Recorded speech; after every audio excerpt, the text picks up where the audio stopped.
میں نے اپنی پریس کانفرنس میں کہا ہے کہ الطاف حسین صاحب رجوع کریں اللہ تعالیٰ سے، لیکن جو شخص خود کو خدا سمجھے، نعوذ باللہ،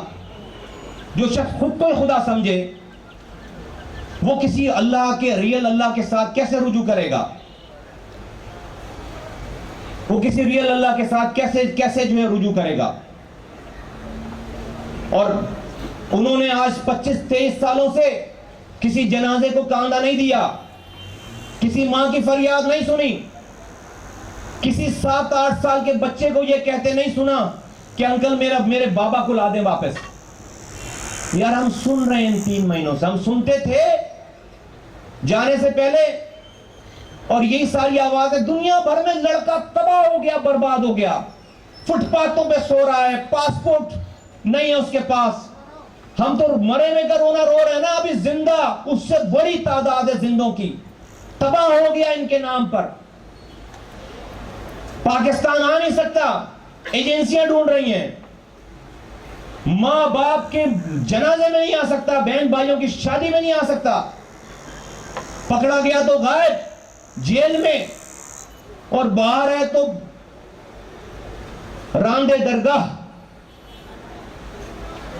نہ کھانے کا کے پیسے ہیں، نہ رہنے کے پیسے ہیں، ہزاروں میں خاندان، اسی خاندان، جب تمہیں یہ دنیا کی چاق و چوبند یہ چمک دمک نظر آ رہی ہے، ہزاروں خاندان، ایسی داستانیں ہیں کہ انسان دو لوگوں کی بھی داستانیں سن لے تو اللہ کی طرف رجوع کرے۔ خدا کی قسم،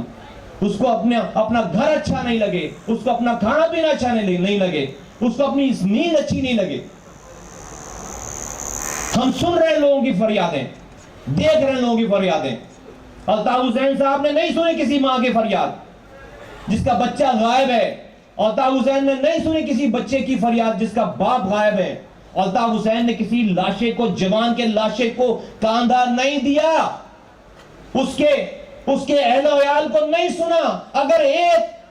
ایک بھی آدمی کو، ایک بھی لاشے کو کاندھا دے لیتے، 4 ماؤں کی فریاد سن لیتے، تو میں گارنٹی کے ساتھ کہتا ہوں کہ کیسا بھی آدمی ہوتا اپنے لہجے میں چینج لے کر آتا، اپنی گفتگو میں چینج لے کر آتا، اپنے طور طریقے میں چینج لے کر آتا، ہل جاتا آدمی، یار انسان ہل جاتا۔